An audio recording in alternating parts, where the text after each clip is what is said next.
Morning, everyone. Thanks very much for joining again on this webinar on single-family offices in Singapore. So this morning's session will deal primarily with the ongoing tax obligations and tax planning efficiencies that can be gained on the Singapore Family Office with respect to looking at how you can transition from, let's say, a corporate structure to a trust structure. What are the Singapore tax implications in doing that? And then maybe looking at some of the structural elements that can be amended on the single family office in order to bring about some efficiency gains for the family. I myself will then talk about the succession aspects of the family office, and there'll be two parts to this.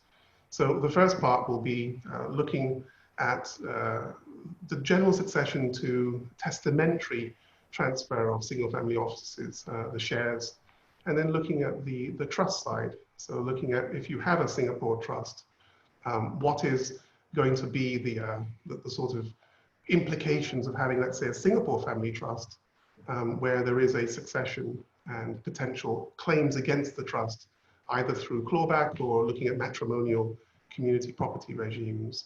And then we'll end the session on looking at a case study, which should hopefully bring all of this out and bring us all together the last 2 days. So the first part of the session, I'm going to try and be a little bit quicker today than we were yesterday. The first part will be looking at the ongoing tax obligations and the ongoing tax planning that you can affect with respect to a Singapore family office. And then I'll join in with my session on the succession aspects of that. So at this point, I'll invite Kylie to begin her presentation on the taxing effects going forward. Okay, Kylie? Sure, just let me share the screen. Okay, good morning everyone and welcome back to our presentation. So yesterday I shared some basics of the family office structures, and of course today I will talk a little bit about the more complex structures as well as some of the issues that we need to consider. So before I do that, I'm just going to stop my video so that you can concentrate on the slides. Okay, so this is the second part, a continuation of yesterday. The agenda for today is going to be the ongoing considerations. Okay, so we'll think about the family office structures. Once it's been set up, what do we need to consider? Because it is a structure after all, so it doesn't end with just setting up, right?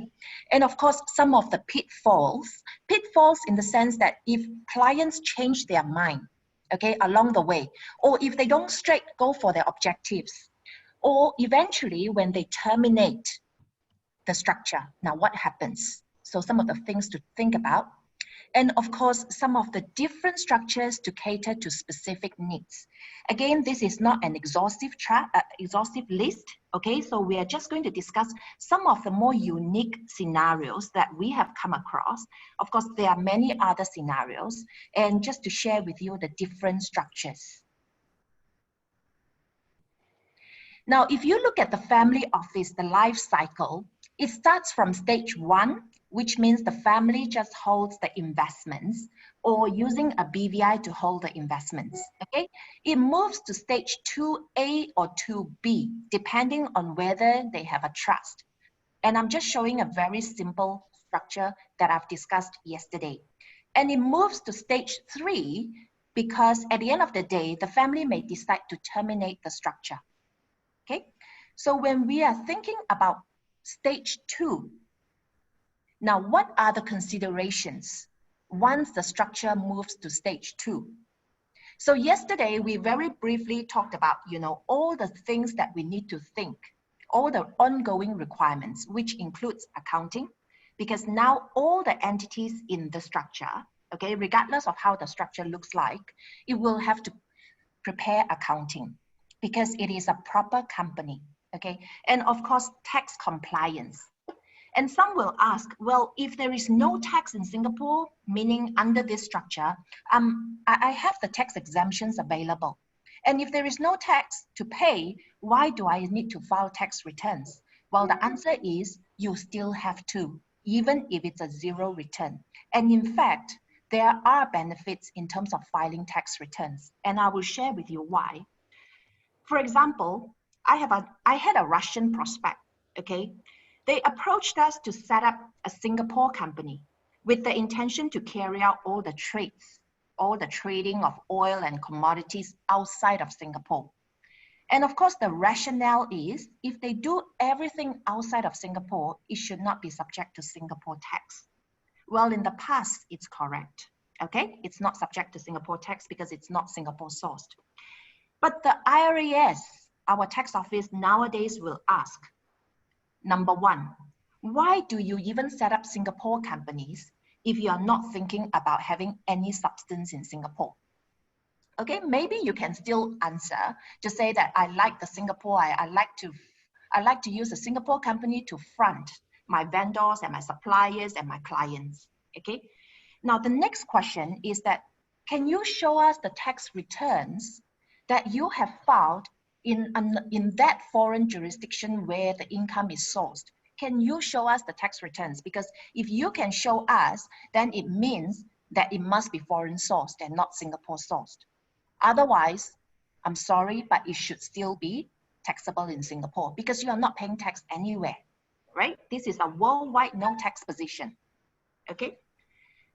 The next example is that I had an Indonesian client, and the Indonesian client had a BVI, and the BVI had a bank account, of course, in Singapore, okay?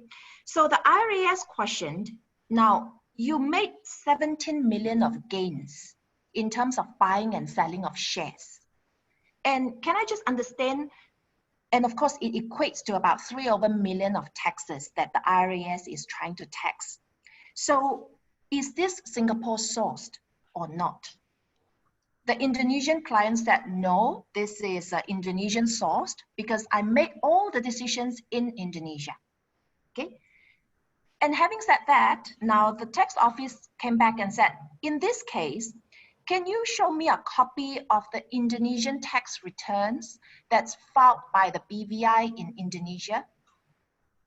Okay, and if you can't show me, and of course the client couldn't, because to be honest, there was no taxes paid in Indonesia, okay, and that was the problem. So if you can't show me, again, it belongs to Indonesia. Sorry, it belongs to Singapore, okay? And of course, the last example I will share with you is that I had a PRC Chinese client that was always based in Shanghai, and he set up a company in Hong Kong doing all the trades. And with all the money that he earned from this Hong Kong company, he opened a bank account in Singapore. Now, from a Singapore perspective, he claims an offshore argument to say that all the income is sourced outside of Singapore, which is quite right because he is not in Singapore, he's in Shanghai. In Hong Kong, he also claims an offshore argument to say that all the trading, it took place outside of Hong Kong, okay? So he does a zero filing in Hong Kong. And in China, where he is based, he also says that it's offshore because the company is in Hong Kong and the bank account is in Singapore. So again, we have a worldwide no tax position, and this is still very dangerous. Okay, so that's why with this structure in Singapore, with the right level of substance in Singapore, you know, accounting, tax compliance, it must be adhered to. And this is a good evidence to substantiate that the tax also belongs to Singapore and you have done the proper filings in Singapore. For the trust, you also need to file taxes. Yesterday, somebody asked me whether Singapore administered trusts tax the income that it receives from the structure below. Well, the good thing about Singapore administered trusts is that it has a lot of tax incentives that it can choose from. Okay, we have the Section 13Q, we also have the Section 13G incentives, and it depends on the profile of the settler and the beneficiaries. So you will then decide which incentive is good, and that incentive would allow the trust, as well as the holding company owned by the trust, to claim exemption on the income, and likely it would be dividend income, okay, because it's just a holding company, same for the trust, to be exempt from tax in Singapore. Later on, I will talk about the effective tax rate of the whole structure. okay? And of course, there are other matters that we need to think about. Declaration to the MAS. Yesterday, someone also asked, if the structure, if the incentive is granted for life, right? Do I still need to prove to the MAS every year? Well, the answer is yes, because the conditions, the economic conditions, meaning the 200,000 spending, and it's by the fund, not by the family office, okay, that has to be met every year. Okay, and if it's not met, what happens? Well, the incentive doesn't get taken away, it stays with you. It's just that for that particular year, you can't claim exemption. Okay, so following year, you can meet the economic condition, you can continue to enjoy the incentive. And someone asked, can salaries be part of the local spending? Well, salaries is part of the spending of the family office, which gets charged to the fund in the form of a management fee. So in a way, yes, it can indirectly form the 200,000 local spending. Okay, of course, there are other things you need to think about, such as transfer pricing. Transfer pricing is because you are getting a management fee, and therefore these are related parties, wholly owned, and you have to charge the fees on an arm's length basis. There are also CRS and FATCA issues, which I will discuss shortly. Okay, now when we talk about the structure, the fund and the family office, what are they for CRS? For the fund, it is an FI. The fund meaning the red box. It is an FI, okay? Specifically, it is an investment entity. And as an investment entity, the obligation to report doesn't lie with the financial institutions. It lies with the controlling party of the fund, which could be the client himself. And of course, if he don't know how to do it, then he will have to engage professionals like us. Okay, so you still have to file for CRS and FATCA. It's just that the obligation is with the client himself. And if the client is a non-US person, then it's a zero filing, it's a nil filing for FATCA. If the client is a Singapore tax resident, then it will be a nil filing for CRS purposes. Now for the family office, okay, the family office is also a financial institution, okay? But the thing is, there is a carve out which exempts the reporting obligation for the family office, which is the management company. It's exempted. So the family office, in this case, the management company does not need to file FATCA or CRS. It's just the red box, which is the fund, it needs to file. Okay, so it's no longer a passive NFE. It is now an investment entity because of the fact that it is managed by family office. Okay, so the ongoing considerations, if you think about the effective tax rate, now let's look at the effective tax rate. Okay, the return on investments, the fund will be holding, say, a portfolio of investments, okay? And from the investments, you will have the gain from sale of securities, the bonds, dividends, interest, all sorts of income. Now, under the tax incentive, most of it should be tax exempt in Singapore. But of course, there would still be foreign taxes suffered. For example, if the fund holds, say, US shares, okay? Even though there is no tax in Singapore, but there could still be withholding tax in the US.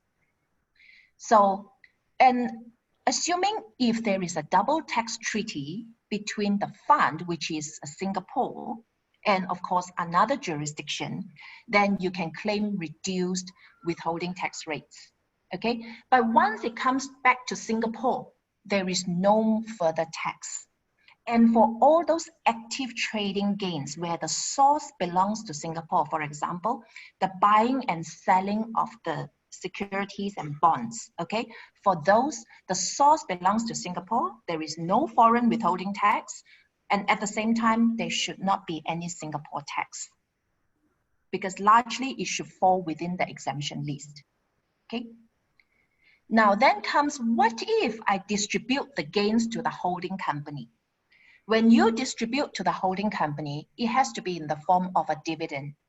Unless you are saying that I'm extending it, the funding via a loan and it goes back in terms of interest. But I can tell you 99% of the structures, it would be via equity whereby the return is in the form of dividends. Okay, even if there is a loan down, it could be an interest-free loan. So the repatriation of funds comes in the form of dividends. And the dividends going to holding company would be tax exempt. Like just now we have discussed, if this is a Singapore administered trust, the trust as well as the holding company below will be able to claim tax exemption. Okay, so further distribution to the trust, tax exempt. And of course, to the beneficiaries, from a Singapore perspective, it is tax exempt as well, no tax.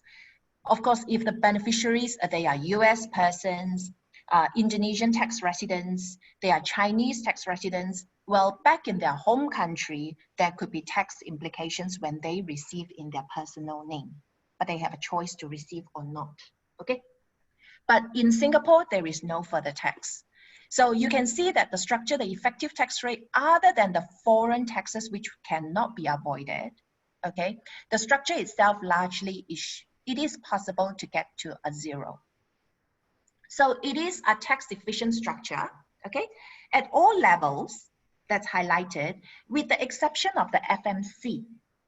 The FMC is the family office that receives the management fee.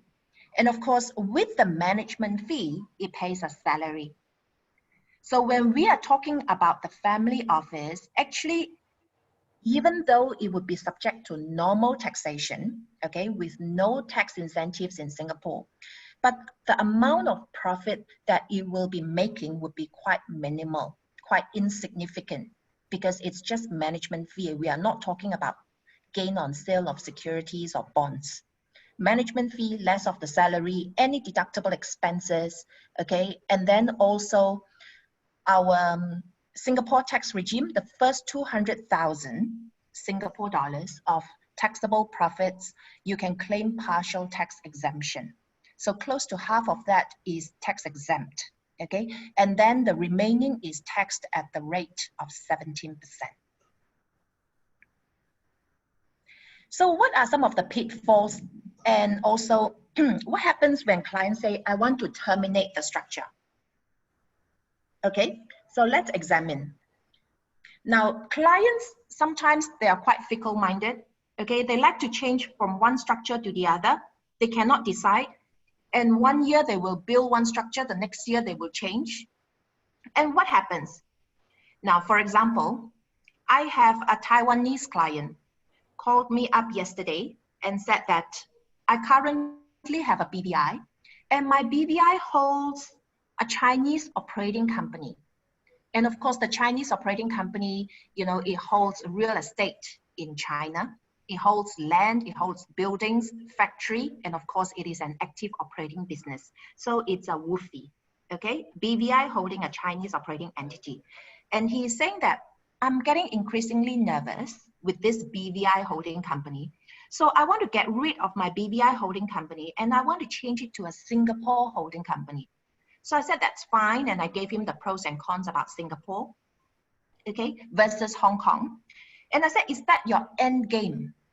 And he said, actually, after 2 years of changing it to a Singapore or a Hong Kong holding company, I want to put it under a trust, okay? And I will try it out first, okay? And if I don't like the trust, I'm going to terminate. I said, wow, okay, that's going to be very expensive. It's not because of the setting up or the termination of the trust or the structure.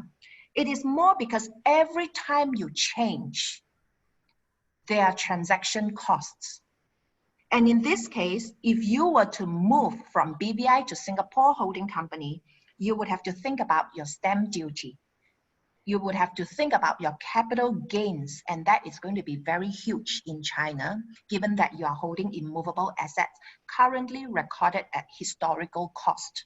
and it's been 20 years and you know how much the real estate has picked up, okay?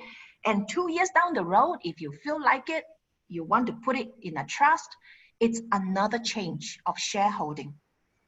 Even though beneficially it's still yours, but legally there is a change. And in China, they actually tax on indirect transfer as well. So even if you are changing the shares of the Singapore company on top, it is deemed to be a transfer of the Chinese assets below. And if you are not happy with it, you break your trust, okay? So it's back to your personal name. Well, it's another set of transaction costs. So when it comes to this, we usually tell clients, look, what is your end game? What do you have in mind? Because we can't be switching structures every 2 or 3 years. It's going to be expensive. What do you have in mind? Is your structure sustainable to achieve those objectives? These are questions that the clients need to ask themselves. And also we have to ask them when we are building structures for them. So it's not about what they want, because they have to know what they're going in for. Otherwise, they will say, can you offset your professional fees against my tax bill? Well, that's highly unlikely, unfortunately. Okay, so it's very costly to change the structure.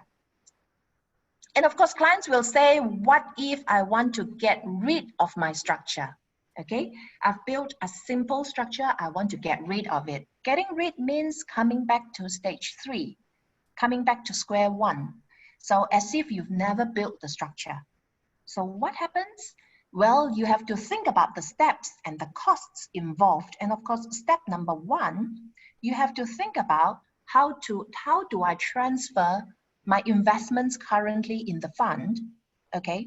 And or do I need to liquidate those investments? Well, some can be liquidated, some has to be transferred. To be honest, some cannot be transferred, because of whatever reasons, PE or some listed entity shares, etc., cannot be, okay? So these are the things that you need to think about, and how easy, how long will it take? It really depends on what type of investments the fund is holding. Of course, if the fund is only holding bankable liquid assets, it's very fast. It's very fast to exit. And the next step is, of course, once I transfer the investments out, okay, I need to liquidate the companies. I need to strike off the companies. And if those companies are in Singapore, should be relatively straightforward, okay, unless the balance sheet of the company is still full of assets and liabilities. But once you get rid of the assets and liabilities, the balance sheet is 0. It's very easy to strike off or to liquidate the company. Shouldn't take that long. And of course, once you strike off the company, then you need to dismantle the trust. And how long it will take, it really depends, okay? So all in order to come back to square one, the client has to think about the stamp duty involved, the legal fees involved, the liquidation fees, okay, any last tax filings that needs to be done. Well, in general, we observe is that to dismantle a structure, it takes about 2 to 6 months. And that's about the average. Okay, so the next part of today's presentation is on the different structures to cater to different needs. Okay, so the more complex structures. Now, if there is a client coming to us and say, look, I've got a simple structure as a start. I want to put a trust on top. But because I also have US beneficiaries, US persons, okay? And I want to be able to pass on the wealth to my US beneficiaries, and at this moment, whatever the trust derives, I don't want to have a US tax consequence, okay? So very simply, you can just build a trust on top, and this is a foreign grantor trust. Now that should be able to achieve the results. And of course, for this part, the foreign grantor trust, you need to speak to a US lawyer, okay? Not people like us, but a US lawyer. Okay, so this is still okay. Now, if you look at this one, say for example, I have 2 families, or I have 3 families, 3 brothers in the family, and each brother, they've already inherited their wealth, okay, and they want to set up their own structure. So they've got their own structure in place, but they want to share the family office. because they are saying that, look, each structure means 3 people, because of course they're going for Section 13X, because the funds are all BVI, non-Singapore funds. It needs 3 people each. So that means 3 structures, I need 9 people. That is too many for me. Okay, we cannot afford so many headcount. So can we share the family office? The answer is yes, you can share the family office. Okay, so you have your own structure. So in this diagram, you have 2 brothers, 2 big families with 2 individual trusts, and they have their own set of beneficiaries. Okay, and of course, they jointly hold the family office, which is the gray. And the family office actually employs still 3 people and be able to manage the funds such that in this case, the funds would be considered to have substance in Singapore. And at the same time, of course, the 2 red funds will be able to apply for Section 13X incentive. Now for this one, of course, instead of a legal opinion to say that it's exempt from license, we need a case-by-case application to the MAS to say that it's exempt from license. Okay, so this is good if you want to pool the resources, such as the investment professionals, and save costs, because it's just 1 family office, not several family office, lesser headcount, lesser cost, and you are thinking to, and you probably have to share some sort of goal and strategy, investment strategy, and manpower resources. So this is ideal, okay, if you want to manage different families. But of course, they are all families, they are not third parties. Otherwise, the family office would need to get license. Now, another structure you can see, in this case, we have 2 funds, okay? The family office sits outside the trust. Well, sometimes because of whatever reason, the family office is not suitable to be sitting inside the trust. So it's sitting outside the trust, okay? And it's still possible to get an exemption from license because it's wholly owned by the settlors, or even one of the settlors, it's still possible, okay? So in this case, both funds, whether you are going for the Section 13X master feeder, assuming if you have enough AUM, or if you don't have enough AUM, you can go for, say, for example, the top one could be a Section 13CA fund. That means an existing BVI that with very illiquid investments that you can't move, and therefore it is stuck there. So you can go for 13CA, and the other fund, you can attempt to go for 13R with no minimum AUM requirements. So it really depends whether you want to go for 13X master feeder or 13CA coupled with a 13R, depending on the level of AUM you have and the number of people that you have, okay? And the next one is, we had a case whereby the client said, look, it's all within the same family, but it's just that I've set up one trust with Bank A for one set of beneficiaries, another trust with Bank B for another set of beneficiaries, okay? And I have some BVIs floating around. And I want all these BVIs to be able to obtain Singapore tax residency status, to claim Singapore tax resident, to pay tax in Singapore, of course, at the same time claim tax exemption. But of course, I'm not going to be setting up one family office under every trust. Okay, so I'm going to set up one family office just for my family, and I will enter into a management agreement with all my BVIs, whether they are currently housed under a trust or not. Okay, so this is good, assuming if you have different type of assets, because not everything can be housed under the trust, right? Because you could be operating very active companies, very active operating assets that, or because of the costs involved, like just now I said, a Chinese operating company with real estate, you can't move at all. So what do? You can enter into arrangements such as this. You don't move them, because when we are making structures, we try to minimize the movements, because the more steps and the more movements, the more expensive it will be in terms of transaction costs. And the last one I have for today is in a listed entity group. Okay, as you can see, we have the family members who are shareholders of the listed company. We also have third parties, obviously, because it's a listed company, so its shares are open to the public. Okay, and under the listed company, we have excess cash flow. But the listed company doesn't want to distribute the excess cash flow as dividends. Not yet. So what happens? Now we have excess cash that's trapped in a listed entity group. And you know, when we are applying for incentives, there are two teams in the MAS in general. Okay, one is that it caters for single family office. That means you are all related by blood. Okay, single family. Now, in this diagram with the listed company and third-party investors, obviously you can't fit into the definition of a single family office.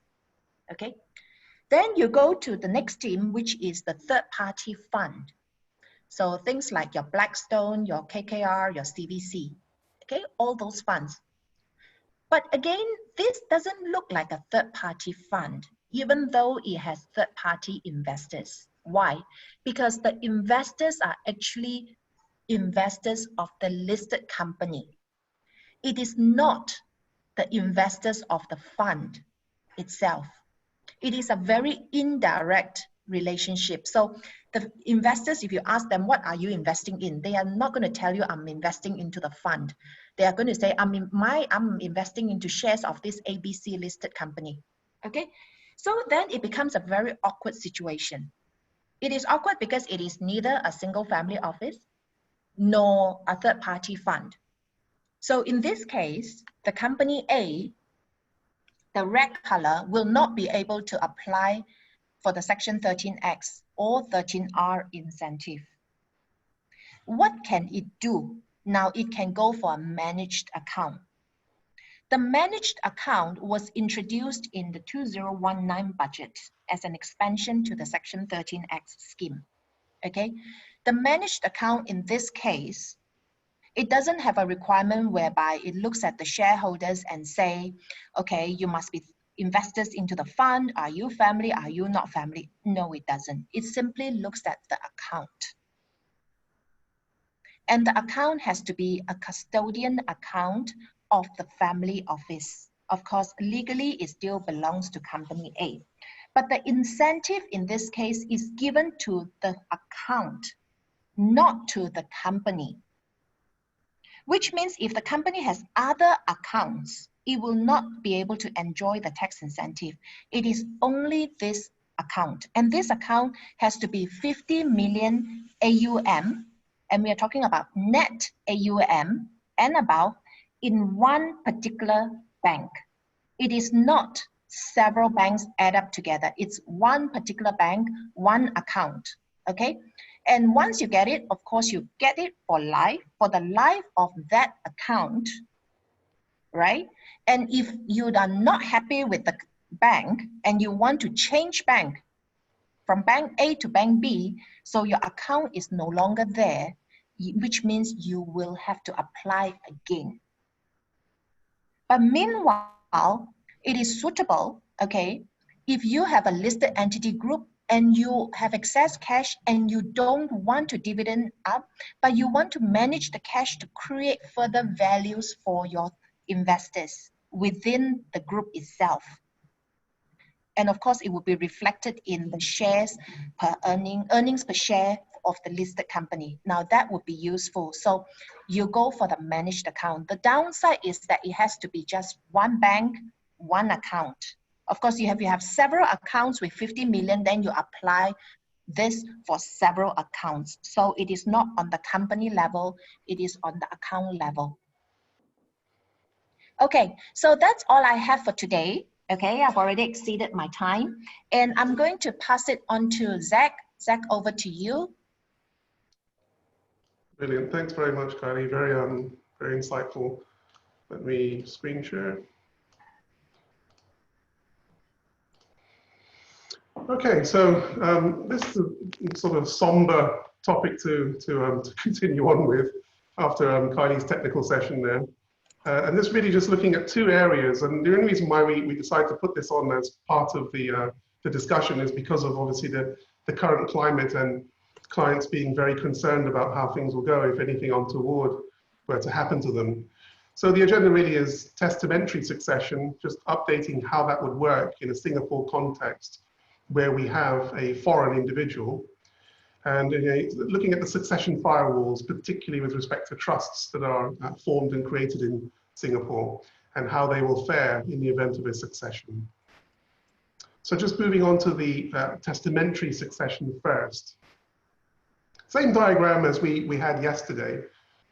So we have an individual owning, let's say, all the shares in a holding company, and then there's the fund structure beneath, which is the fund management company and the sort of fund company itself.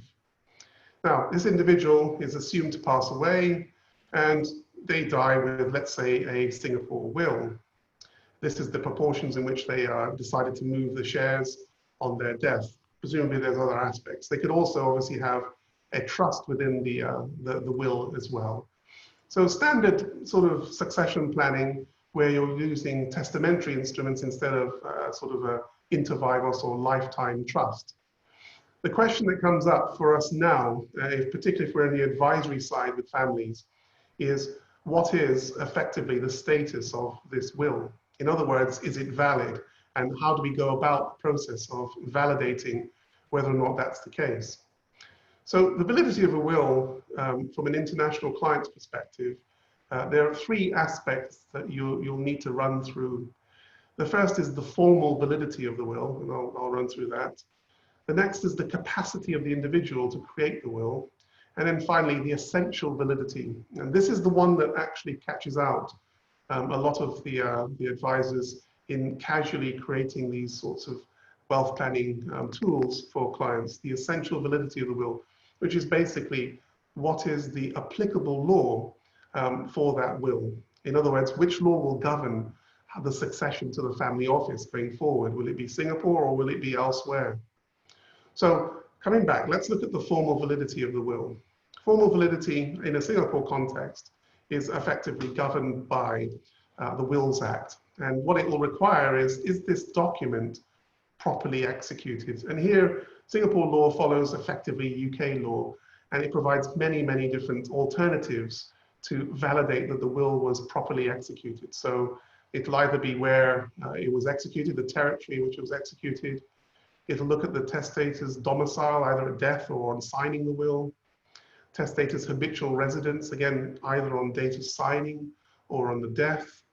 And then looking at the nationality and, and the nationality of the testator, or either at the signing or on death. So you first need to validate that the will itself will be acceptable.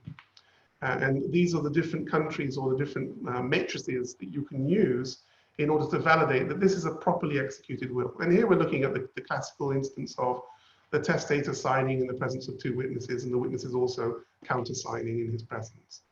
So that's the sort of important bit about the will itself being validated. Then we look at the individual, the testator, and we look at the capacity of the testator to execute such a will. And really we're looking at the age. In Singapore, it's 21 years under the Wills Act. And we're looking at the mental capacity. Under Singapore, you have a presumption of capacity under Section 3.2 of the Mental Capacity Act. And then you're looking at the broader issues surrounding the signing of the will. Now, these are the classic areas in which you'll have a challenge where you have a contested estate. So there was fraud, undue influence, mistake, or duress. One issue that comes up is the date or the age of the testator when they signed. And if there is a foreign will, and there was a foreign domicile, then it will be what the foreign domicile rules were with respect to the signing of the will, not on the date of the testator. You'll see this terminology of domicile recurring all the time when it comes to succession. And it's a concept that we'll sort of kind of move on to, because without understanding how to apply or at least appreciate the domicile of the client, it's very difficult to do any level of international succession planning. So Within a common law system, which is what Singapore and sort of Hong Kong and Malaysia, etc., they all enjoy a common law history. Domicile can be broken into a number of options. So the first is domicile of origin. That's basically what was your father's domicile, and if unmarried, then what was your mother's domicile. Then there's this concept of a domicile of dependency, and really that deals with minors as well as it used to deal with wives. So it used to be the case that the wife would take on the domicile of her husband. For Singapore purposes, that's no longer the case. So Section 47 Women's Charter would abolish that. Again, in line with UK law, UK abolished that as well. The one that's most important is the domicile of choice. And domicile of choice has two real elements to it: the intention to settle permanently in the country and surrounding circumstances that support that. So it's a fact pattern as well as a subjective intention. And this is very important because ordinarily when it comes to high net worth individuals with assets across different jurisdictions, it'll obviously be the domicile of choice that you need to look at going forward, because the asset class may not match where they originally were from. So from a Singapore perspective, a Singapore citizen is presumed to be domiciled in Singapore unless otherwise shown. So if you have Singapore citizenship, then you're presumed to be domiciled. But this can obviously be rebutted. The reason why domicile plays in so crucially is this: it leads to the essential validity of the will. This means what's the governing law on the succession under the will. Now, when it comes to movable property, succession is governed by the law of domicile at the death of the testator. So obviously a person can move through different domiciles during their lifetime by moving to different regions of the world. The important one for the will, when you're proving who's entitled to the assets, is the domicile at their death. So obviously a family office is going to be a company, and it's the company's shares that will constitute movable property for these purposes. So it's quite important, if you're advising clients on succession planning, particularly in the unfortunate circumstances that we're now faced with, that you appreciate that the shares are movable and they will be subject to the succession laws of the place of domicile. So to give a good example of this, let's say that you conclude a will with a client in Singapore, but actually they are foreign domiciled. You put in great provisions. Let's say you even put in a will trust as well, and you spend a lot of time creating this structure for the client, but it's all based in Singapore. And the expectation is that the provisions in the will obviously be followed on the settlor's passing. The actual effect, though, is when we apply the foreign domicile rules, actually none of that happens at all. What actually happens is the validity of the will, the essential validity of the will, is actually governed by a different legal system, not by a Singapore system. So to give a graphical example of this, let's say we have a Singapore tax resident that is domiciled in country A. Now, on that Singapore tax resident's death, Singapore would look, insofar as movable property is concerned, Singapore would look to what are the succession rules in country A. Now, the succession rules in country A may well say, well, we follow the nationality of the individual. Now, this is a Singapore tax resident individual domiciled in country A, but actually effectively a national country B. Now, if we go to country B, they may say, well, actually the succession to these shares is actually a place of residence. So it's quite a difficult interplay how the succession law will apply, but it's very important that we appreciate that it's not just that we've effectively created a Singapore will, or we've sought to put it into a Singapore will trust that will necessarily follow if we have made no investigation of the domicile of the particular client. And this is showing graphically how things can go awry if we end up with multiple, sort of Singapore tax resident, but was actually domiciled in Indonesia, but was a Dutch national, let's say. This could be the scenario that's being played out. So it's very important that we first ground out the domicile of the client. Now, let's assume that this client was in fact Singapore domiciled. There's only limited provisions under Singapore law to effectively override the provisions of the will. And here it's really on the Inheritance Family Provision Act.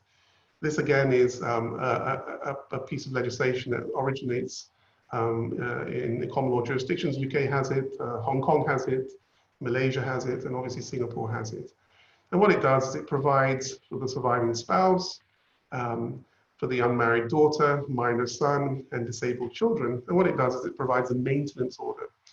Now, I mention this just to show that if there are difficulties in the family and the testator's looking at what, sort of writing out people from their wills, they ought to consider, particularly if they're Singapore domiciled, whether or not the effect of that will be that a claim is later made under the Inheritance Families Provisions Act. But this is the only instance in Singapore, other than an intestacy, where there's an override and statutory material provides a devolution of the estate. Usually, as with all common law systems, you can provide for your own passing, how assets will be distributed.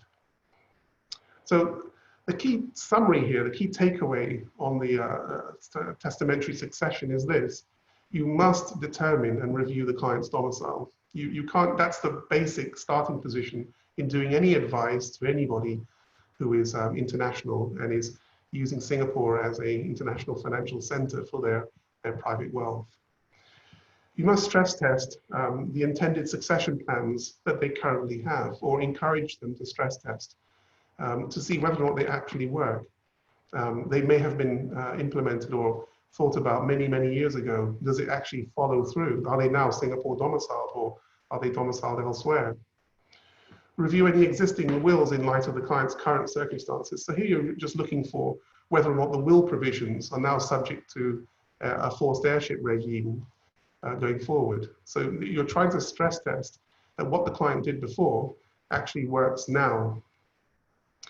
And then the final one is to risk assess the likelihood of a contested estate. And if you run into this sort of situation, then you have to be very cautious and try and get lawyers involved as quickly as you can. Because obviously with this whole environment, there will be families that are not in a happy place, and there will be members that are looking at each of the changes that could occur to a will, etc., with an eye to later litigations. You have to be very, very careful. Things like will signings, etc., all of it need to be filmed, need to have doctors involved if there's any issue on capacity, etc. So it's very, very important that you're empathetic to the client's circumstances, particularly with families that are potentially contentious. Now, succession firewalls. This issue is all around a trust being created. Let's say it has the family office being held in, and we're looking at the ability for members of the family, once the settlor has passed away, to effectively attack that trust. Now, you can have two lines of attack on a trust. You can either have an inheritance clawback claim, which basically says this: I'm from a jurisdiction where there are forced heirship regimes. So Indonesia is an example of that, or some of the other sort of civil law related jurisdictions in the region. And I've shown that my share has not been properly met by their free estate, and therefore I wish to claw back lifetime distributions into trust. So this is a classic inheritance clawback claim. The other sort of avenue for attack is the community property regime, where the surviving widow, let's say, is able to make a claim against the trust assets under the community property regimes. So there's two lines of attack: heirs or community property.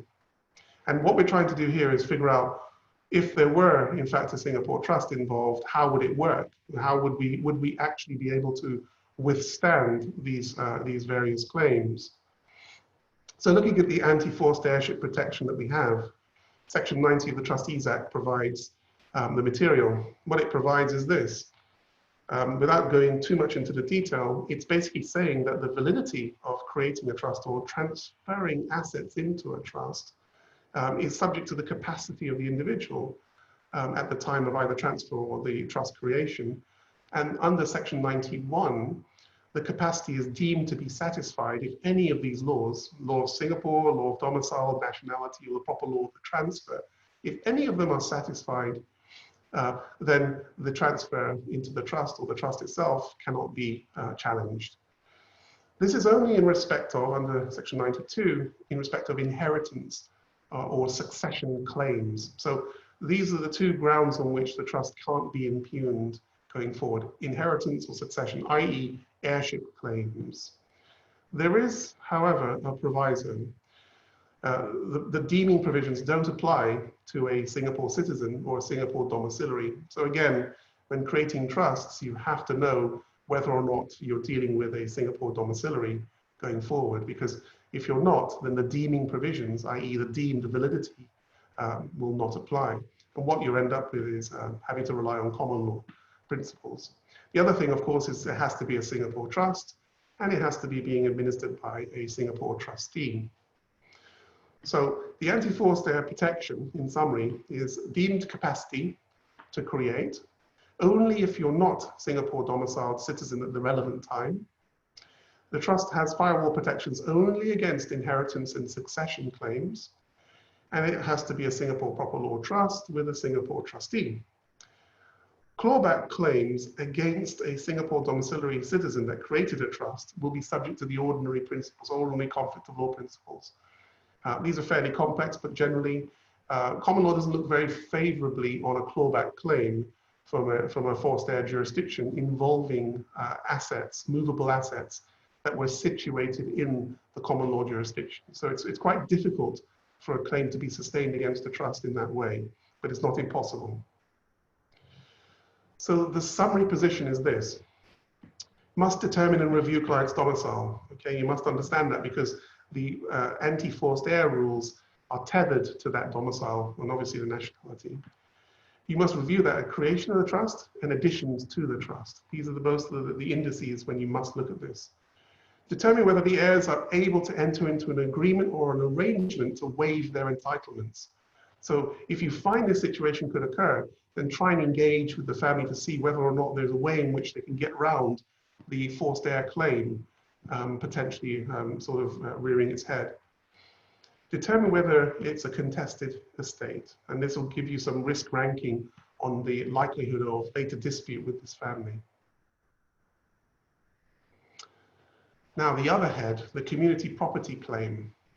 So this is different. This is not about succession. It could arise, obviously, in the instance of the death of a settlor, but this is about the matrimonial regimes around the relationship that's now ceased as a result of the death of one of the parties. So under Singapore, there's no firewall protection for this. So Section 90 is only inheritance and succession. I suspect the Singapore court would not strain to include within succession matrimonial regimes. So I think we're limited on the firewall to effectively heirship claims.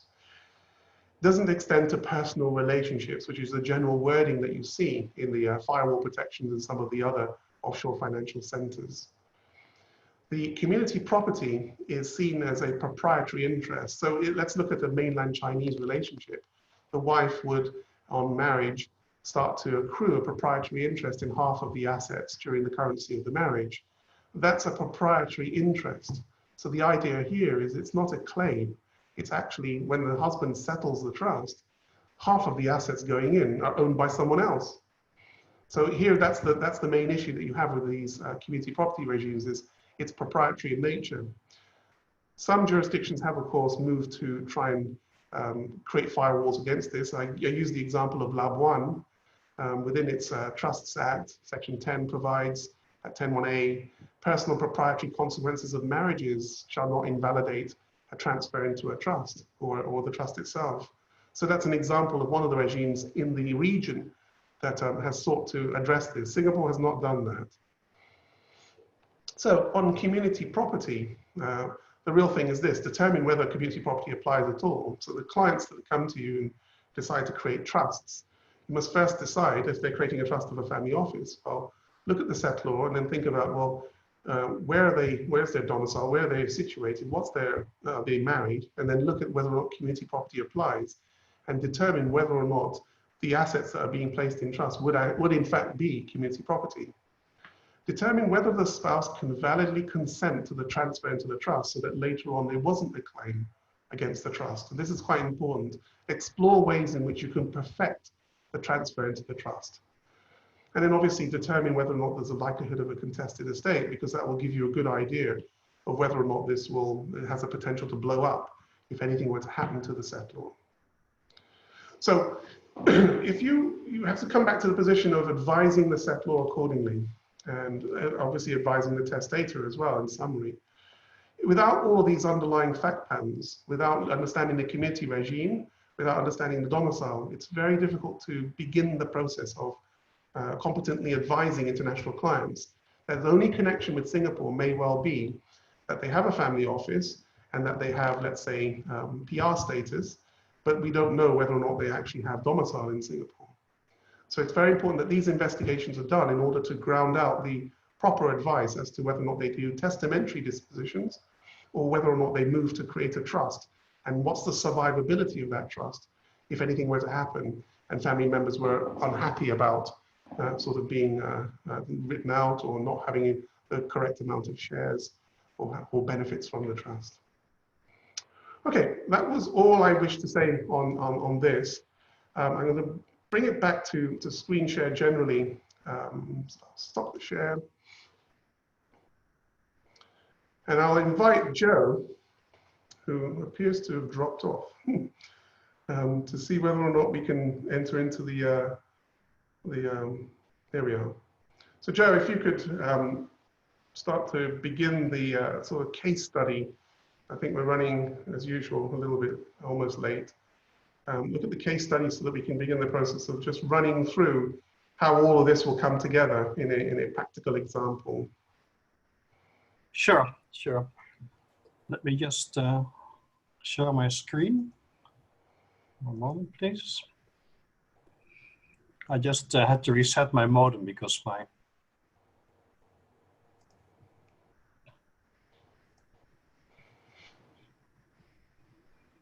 internet.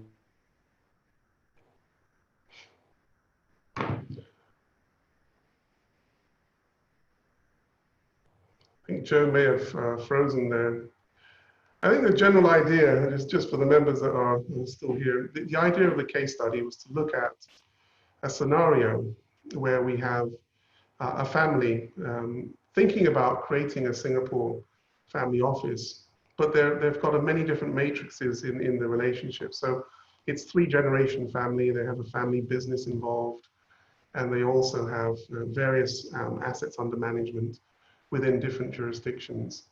And the idea behind the case study was really to bring together what would be the best advice for a family that has extended sort of generations, where you're looking at going into a Singapore family office, and they're assessing whether or not to use a trust, and they're assessing whether or not to look at which exemption would be the best one to apply. So I think that was what Joe, who's now back, was going to posit. So Joe, if you can go on ahead. I'm back now. Can you guys hear me? Yep. Okay, let me try to share the screen again. My internet is dropping on and off. Okay, can you hear me? Can you see the screen? Mm-hmm. Okay, excellent. So let me just...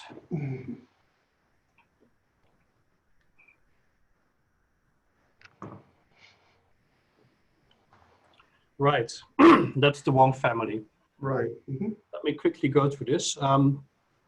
This is a family, a typical Asian family. Founder Mr. Wong started the business together with his wife many years ago. They've got 3 children. The eldest son and the second son, John, they're both working in the business. Eric is CEO, he's married. His wife is also working in the business, doing the HR. The second son, John, is the CEO, married to Mei Li, and they're not, she's not working in the business. The eldest daughter of Eric and Lisa is working in the business. She's a manager. The second child is studying in the US. John and Mei Li have 2 kids. One of the kids is working in the business as a manager. The youngest daughter is a student in the UK. The third child of Mr. and Mrs. Wong, Cecilia, she's not married. She is engaged to Lawrence, who works as a lawyer somewhere else. And she's managing the family businesses, the family financial assets. Look at the assets of the family. So the business was founded by Mr. And Mrs. Wong. Mr. Wong is still the controlling shareholder. He owned 76% of the business. The business went public 2 years ago. Listed in one of the regional stock exchanges. The directors of the business are Eric, John, and Eric, Lisa, and John. And there's there are two non-family external directors involved. The company has a heavy, a very expensive debt burden, and they need to do something about that. Then the personal investments, which are managed by Cecilia. There's a BVI personal investment company. Mr. Wong is both the shareholder and the director. And there's some bank accounts and insurance policies held by Mr. Wong directly. Mm. So what they plan to do is establish a family office in Singapore. The family office is to manage the listed company shares and the financial assets of Mr. Wong. They will obviously want to consolidate all the investments of Mr. Wong under the family office. And Mr. Wong will provide a list of investments that the family office may not invest in. The family office will initially be guided by Mr. Wong. Mm. Afterwards, though, the succeeding generations, including the in-laws, will guide or govern the family office. The second generation will not inherit the ownership. And this is interesting. Second generation, they all wish to obtain Singapore citizenship. So let's go over to the questions. Is it possible for the family office and the family business to be owned by different family members? Maybe Kylie, you want to first comment on this? Oh, well, it is possible. I mean, we have the one set of the family. ABC could be the owners of the business, and CDEF could be the owners of the family office. So it is indeed possible. Yeah. And of course, I can see that the intention in this case is for the second generation not to inherit. So it is still possible for them to be part of the governance role. And of course, as long as they are part of the family, so it is quite possible. Okay, thank you. Anybody else to comment anything here? Mm. I think, yeah, just Yep. my only comment is if it's owned by different members, then you need to look carefully at how the governance will work, because it's supposed to be multi-generational. So if it's owned by individuals, then you're forced to look at how their shareholdings will move. And obviously the trust will own a share as well. So I think in this context, you probably, because it's multi-generation, you don't necessarily want to use personal ownership. Right. Okay. So, Kylie, Yeah. we went over many different types of family office solutions in your presentation. On this particular case, what are the most ideal structure that this family could consider? Well, I can see that the UBO very much still wants the assets to be together. So it is not, he's not yet ready to sort of split them up into different family branches. So if that's the case, then I think we should just set up as, a simple trust on top, just like what you have on the diagram, simple diamond structure or the two-tier structure. So it's a very simple structure, no need to go complex because we still have just one family branch at this moment. Until such time, of course, when the family splits, when they receive the distributions, then they can think about setting up their own individual structures. Okay, thank you. That's this is typically one for you, Kylie.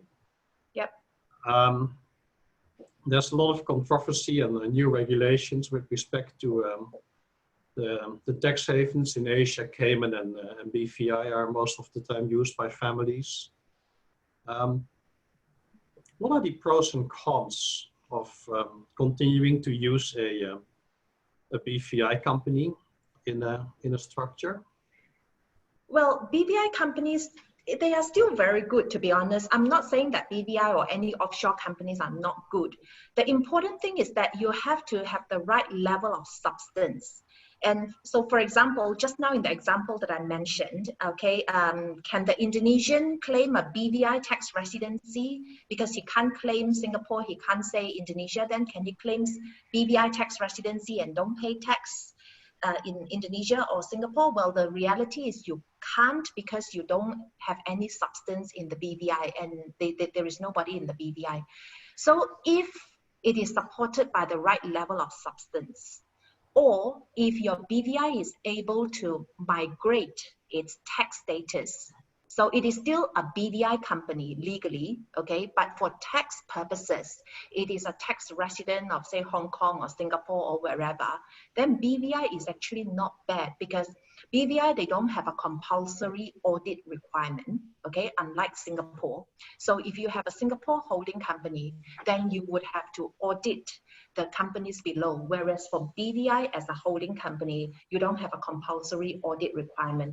And from a privacy angle, it is actually better, because can you imagine if you put a Singapore company on top, and you just have to pay $5, okay? On the ACRA website, you can buy the BIS file and you can see who the shareholders are and how much is the capital, assuming if it's funded by equity and not shareholders' loan.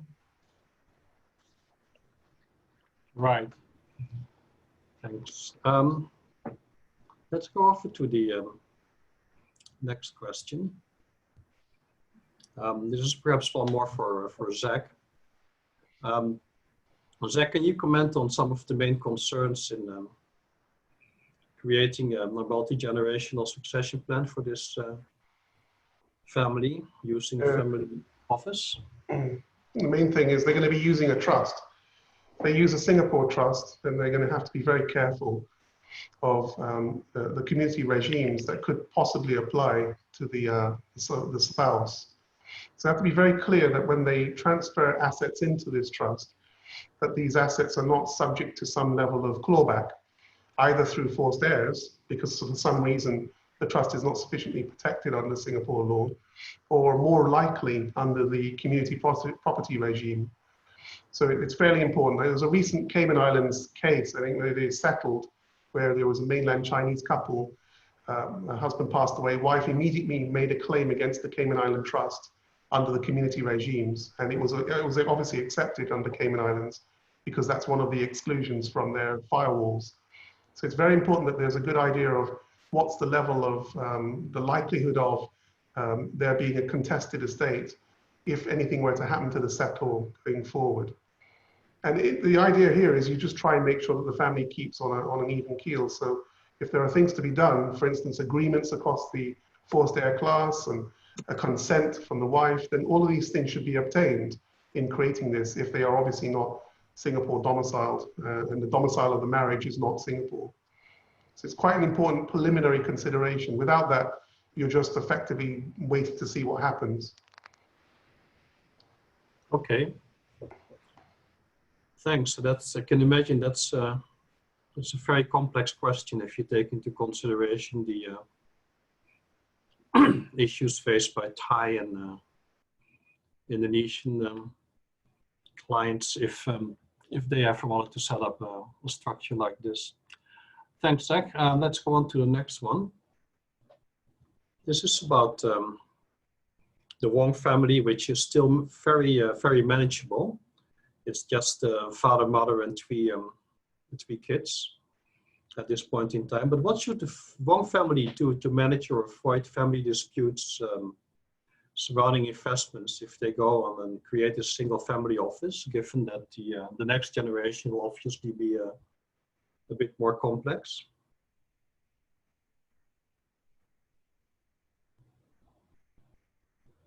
Hello?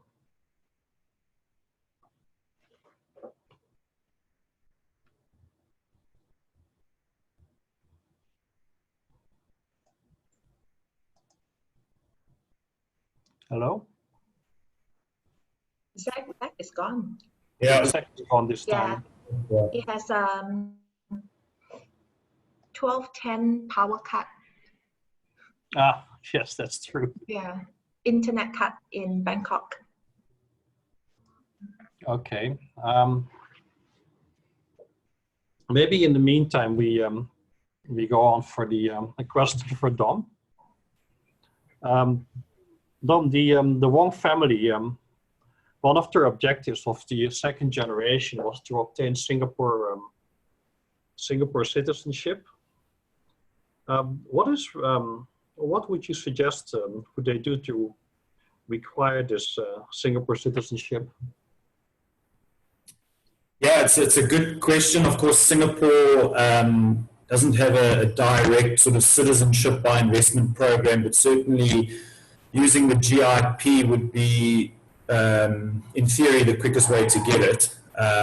So setting up the single family office will of course give them permanent residence, starting now probably in anywhere between 9 to 12 months in terms of the process of the application. That's sort of excluding the office itself, but certainly in terms of the PR GIP application side of things, that's usually a 9 to 12 month process.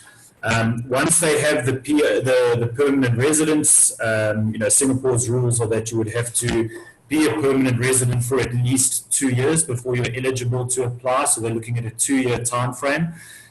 Important there, I mean, if I look at the experience of previous clients that have gone the GIP route, the focus a lot of the time is on the business. As part of the application process for the GIP, you would submit a sort of 5-year business plan, and certainly that would have very clear milestones that have to be reached. I discussed yesterday around what those milestones are, focusing more on how to, whether you can get the 3 or the 5-year renewal of the re-entry permit. But certainly clients that I've had that have been successful in getting sort of the Singapore citizenship after 2 years have played very open books in terms of meeting those milestones, exceeding those milestones. And of course, there's a lot of sort of more peripheral issues that will also be looked at. And talking to some of the banks in Singapore, some of them are assisting those type of applicants with also contributing significantly to the arts and to other sort of softer issues, charitable initiatives in Singapore. So there's no clear and fast rule, but certainly playing open books with EDB, showing them how the business is doing, and as I said, addressing some of those peripheral issues. Certainly there is proven cases where after 2 years of PR under the GIP that citizenship is possible. Thanks for that, Dominic. Yeah, it's just curious if any family, is just a general question, any family in this part of the region, if they don't succeed in getting Singapore citizenship, what are the options in the region or elsewhere? What do you usually suggest? Yeah, so this often happens, and it's not only for citizenship, but even sort of permanent residence applications. So it depends what the family's objective is. A lot of the time, of course, Singapore citizenship it's a fantastic passport to have in terms of its travelability. But a lot of our clients that either are focused a bit more in terms of the optionality, the ideal scenario, if I take an example of our Indonesian clients, the ideal scenario for a lot of them is once they've obtained Singapore permanent residence, and we have a few cases where they really have exited Indonesia in terms of the business has been handed over to the next generation. The ideal scenario for a lot of them is to have Singapore permanent residence, but then rather look to obtain one of the European Union citizenship. So there you've got Malta and Cyprus. You can effectively acquire citizenship of those EU member countries through either a donation or investments into real estate. With that, they get the citizenship. Of course, they would then renounce the Indonesian citizenship, which is okay if they've done a proper exit strategy there. And for them, they then sort of have the Singapore permanent residence and EU citizenship.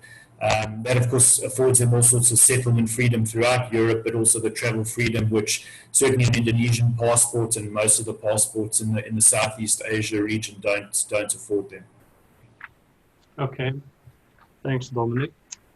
Zach, are you back with us? I'm back. Sorry about that. Okay. We're with the governance question on the Wong family. Mm. Can you? Yeah, this is a tricky one because if you're doing it through a trust, then the natural inclination is to try and put in either a private trust company or put in a committee of protectors and have the family members circulate through that. I would say, sort of on balance, it's probably cleaner from a fiduciary responsibility perspective to have it structured with a private trust company. And that the governance that you have is really dealing with the directors of the private trust company from time to time. And the typical structure for that is the private trust company being held through a form of purpose trust, or alternatively being structured where you can control who are the directors from time to time of that private trust company.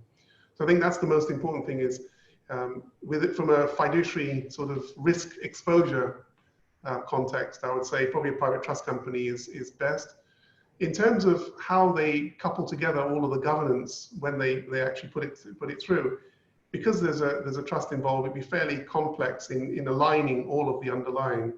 It's not impossible, obviously, but it's a fairly complex exercise getting all of the shareholder arrangements to dovetail with what's being intended with the family. But that aside, I think looking at it from a multi-generational standpoint, it's probably better to de-risk the structure and have it as a private trust company going forward, rather than have a committee, let's say with dad first as the primary protector, and then later on dad's passing, having a whole committee based with all of the siblings, etc. I would say that has the potential to re-risk the trust quite heavily. Whereas if we try to move that up slightly into the governance of the actual private trust company directors, then I think that's much more clean going forward. Okay, thanks for that. So that's obviously, that's a very different and very long and labor-intensive process, I can imagine. Yeah. Okay, over to the next question probably for Kylie and for you, Zach. What do you do if, again, back to Thai or Indonesian families, those in Thailand and Indonesia, they don't know trust, they don't recognize trust, there are civil law jurisdictions. What would you do if, or how do you usually deal with these jurisdictions if you're trying to help out a family in Thailand or Indonesia? With respect to structuring through trusts? Yes. I mean, it's fairly tricky. I mean, I think the main thing that you would probably look at is whether or not they fully appreciate that the more that they load the trust up with reserved powers, the more difficult it gets.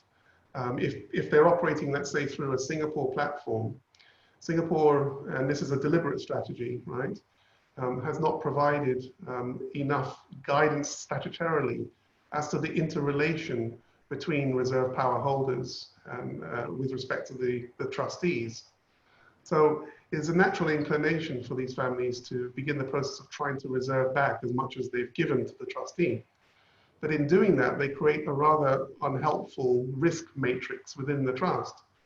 The other thing, of course, is that if they sort of do fall out, then it can become fairly public quite quickly. So you would tend to look at the optionality around this. Some jurisdictions allow for trust disputes to be done by arbitration, for instance, and some families will prefer to do that. Other jurisdictions will provide for what used to be called a Sinatra clause, which is basically if a member challenges the trust, you can effectively delete their entitlements completely. So I would think within the context, you can just sort of look at all of the matrix of jurisdictions that are available and try and get a feel for how the family will respond to that. If they're adamant about a Singapore process, then it means a lot more drafting work has to go into the trust documents in order to shore it up and not rely on common law and the absence of statutory provisions to manage the relationship between the various power holders, which will naturally be something that they want to do, as against the trustee, which in this case presumably is going to be a professional trustee into the mix. So I would say you do a full spectrum analysis of the different options, and then you start to really fasten on the pros and cons of them trying to claw back as much as they can in terms of the trust control going forward. Obviously, there's going to be CRS issues, etc. All the transparency issues will need to be talked through. Not so much on Thailand, not yet anyway, a few more years to go. But for Indonesia, that would be an interesting one for them as well. Yep, definitely. Thanks for that. It's 12:20. I think there are some questions from the audience as well. How shall we go about this? Shall we conclude, or do we have time for one of the questions from the audience? I've got some time, so I'm very happy to stay on, and we've got 291 participants who are happy to stay on as well. So Okay. we can hang around a bit longer, I guess. Right. Let's go to this question here. It's a question addressed to you, Zach. If a Singapore discretionary settler reserve powers trust sets up 10 years before the settler dies, even if he comes from a forced hardship country, is there an exclusion put in to pass on assets in the trust on adopted children, divorced wife, or a divorced wife? Would this work or not? To exclude those individuals from the trust. Yeah, you can try. I mean, yeah, you certainly can have a go, and it would be sort of an inheritance. You would seek to apply both the specific provisions of the trust as well as the firewall protections. How successful that will be with respect to community property is another thing going forward. So. Okay. I have another question here, which is, how does one manage the integrity, i.e. the non-dilution of the family's ownership in the trust if the family moves into several generations? Some of the children on the second generation may have different numbers of children, third generation, in that case, and as the generations pass on, more and more move owners, they would migrate. How would you manage that? Within the trust context, you'd probably have to give a letter of wish guidance on how to treat beneficiaries from each of the different limbs of the family as it continues to grow. One of the key aspects will be a sort of trust liquidity plan. So you'll have to make a decision as to whether or not beneficiaries are entitled to sort of capital amounts or just income, and how that's distributed. Is it sterpical effectively, or is it going to be on branch basis? So it's really a letter of wish issue, because you won't know, and in a discretionary trust context, you won't have a clue how it's going to develop over time. But you are locking in capital into a trust, so you'll need to manage that, I suspect, through the letter of wish, or potentially you can have a committee embedded in the trust that can give consent to the trustee making these sorts of distributions, so that there's some level of participation involved. Okay, thanks. It's from the same person as a follow-up. As the generations move on, will all of them require to have residency in Singapore or in any other country that allows residency of all members or owners of the trust or the family office? I guess that's more for... Yeah, residency won't be relevant to beneficiaries in the usual course. Yeah, it's an interesting question. Is the private trust company in Singapore subject to CRS? It depends. It's really a question about the trust being subject to CRS that it's providing services to. So it would depend on whether or not the private trust company qualifies as a financial institution and managing entity for the investment entity tests. So it would depend on whether or not it's being remunerated and it actually is managing financial assets of the trust on a discretionary basis. Sorry, everyone. I need to leave because I have a call at 12:30. Okay, so if there are any questions for me, you can email me. Okay, thank you. Thanks very much, Kylie. Bye-bye.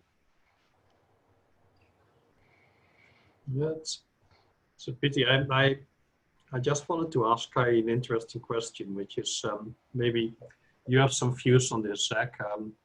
If a client comes from the USA or Australia, the global tax citizen, what are the benefits of using a private trust in Singapore and set up a family office in Singapore?